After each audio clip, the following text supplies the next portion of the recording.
Quando Isabel estava no 6º mês de gravidez, Deus enviou o anjo Gabriel a uma cidade da Galileia chamada Nazaré. O anjo levava uma mensagem para uma virgem que tinha casamento contratado com um homem chamado José, descendente do rei Davi. O anjo veio e disse: Mulher abençoada, o Senhor é contigo. Porém, Maria, quando ouviu o que o anjo disse, ficou sem saber o que pensar. Não tenha medo, Maria. Deus decidiu abençoar você. Você ficará grávida e terá um filho, e você o chamará Jesus.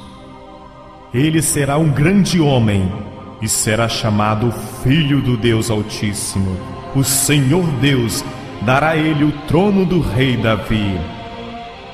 Ele reinará para sempre sobre Israel. Seu reino jamais terá fim. Mas como eu posso ter um filho? Eu sou virgem. O Espírito Santo virá sobre você, e o poder do Deus Altíssimo te envolverá com a sua sombra. Por isso, o menino nascido será santo, e ele será chamado Filho de Deus. Maria, a sua prima Isabel, em idade avançada, está grávida. As pessoas diziam que ela era estéril, mas ela está no 6º mês de gravidez, porque nada é impossível para Deus. Eu sou uma serva de Deus, disposta a aceitar a vontade dele, seja ela qual for. Que assim seja e se cumpra em mim.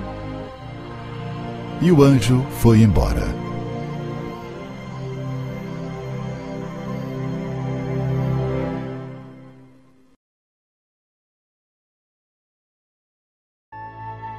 Nazaré, onde Maria e José receberam uma notícia que mudaria suas vidas para sempre.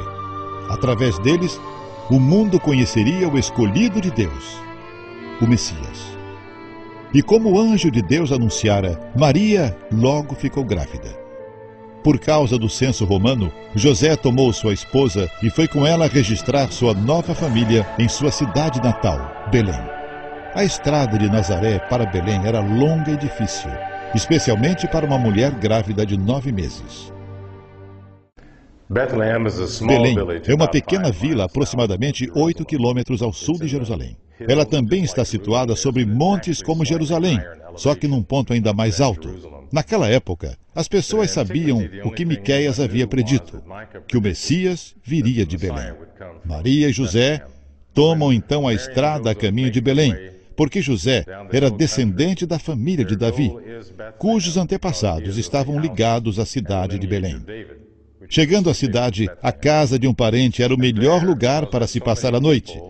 José então iria para a casa de Davi, uma residência pertencente a outra pessoa descendente da linhagem do rei Davi. Mas por causa do censo, havia muita gente de fora na cidade e eles não conseguiram espaço para se hospedarem na casa dos parentes. Segundo os evangelhos, Jesus nasceu em uma manjedoura numa estalagem em Belém.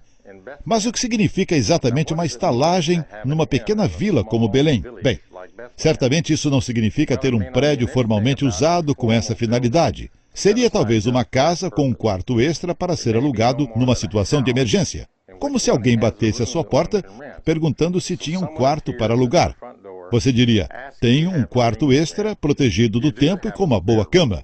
Numa segunda opção, na falta do quarto extra, havia a possibilidade de se encontrar abrigo no porão, que era chamado manjedoura, um local que servia para a estocagem e onde os animais eram recolhidos à noite.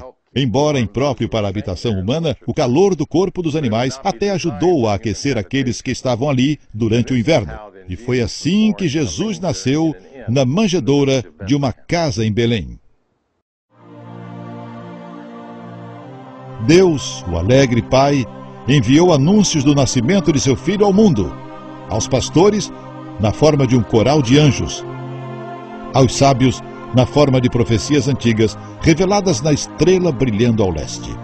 Herodes, sentindo-se ameaçado pelo nascimento de um outro rei, mandou matar todos os meninos de 0 a 2 anos. Maria, José e o pequeno Jesus tiveram que fugir para o Egito. Só quando Herodes morreu, anos depois, a família pôde retornar à sua cidade, Nazaré.